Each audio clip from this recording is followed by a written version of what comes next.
Assalamualaikum warahmatullahi wabarakatuh. Baik, saya akan menjelaskan jurnal yang pertama tentang penegakan hukum terhadap tindak pidana di Indonesia melalui hukum pidana positif dan hukum pidana Islam.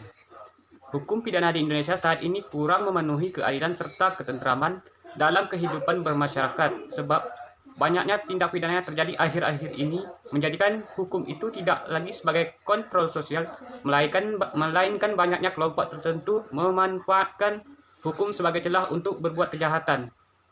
Ini disebabkan kurang efek jera yang ditimbulkan oleh hukum itu sendiri.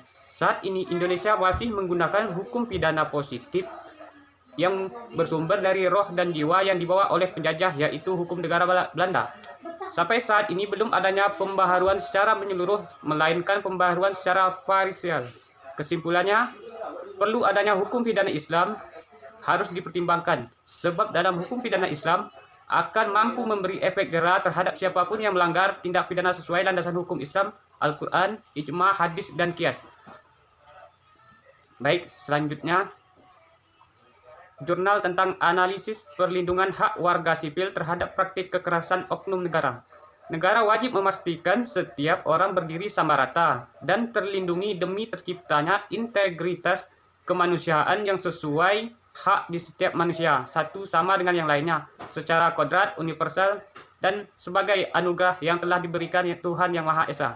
Dengan munculnya Deklarasi Umum Hak Asasi Manusia menjadi komitmen besar antara negara global untuk melindungi setiap hak dasar yang melekat pada manusia. Perlindungan hak asasi manusia sangat penting sebagai salah satu tata kelola negara, tetapi dalam praktek masih sering dijumpai kasus pelanggaran HAM yang dilakukan salah satu oknum keamanan negara kepada masyarakat sipil dan dalam tujuan tertentu.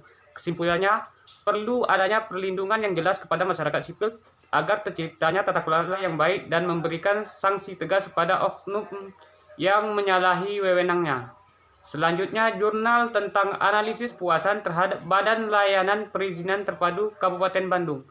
Guna mewujudkan pelayanan publik yang efektif dan efisien, maka pemerintah Kabupaten Bandung membentuk Badan Pelayanan Perizinan Terpadu ataupun BPPT Kabupaten Bandung sesuai Perda Nomor 4 Tahun 2013 tanggal 21 Maret 2013 yang beroperasi pada tanggal 1 Mei 2013. Kepuasan masyarakat merupakan tolak ukur dari pelayanan yang diberikan BPPT Bandung, sehingga untuk meningkatkan kualitas pelayanan perlu dilakukan evaluasi periodik terhadap kepuasan masyarakat tentang pelayanan yang diberikan. Selanjutnya, jurnal tentang hubungan pengguna jenis.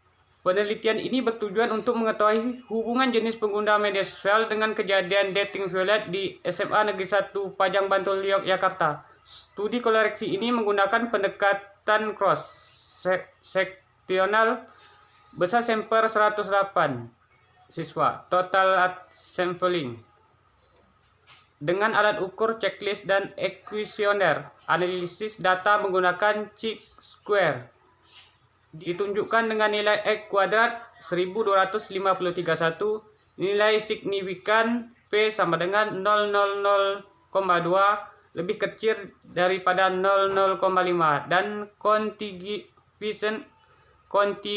koefisien 0,32. Ada hubungan pengguna jenis media massa dengan kejadian dating violet pada remaja di SMA Negeri 1 Pajang Bantul, Yogyakarta. Diharapkan para remaja tidak pacaran agar tidak terjadi dating violent dan dapat menggunakan informasi dan teknologi dengan benar dan tepat. Baiklah, sekian hasil presentasi jurnal yang saya buat. Jangan lupa like, subscribe, dan komen. Wassalamualaikum warahmatullahi wabarakatuh.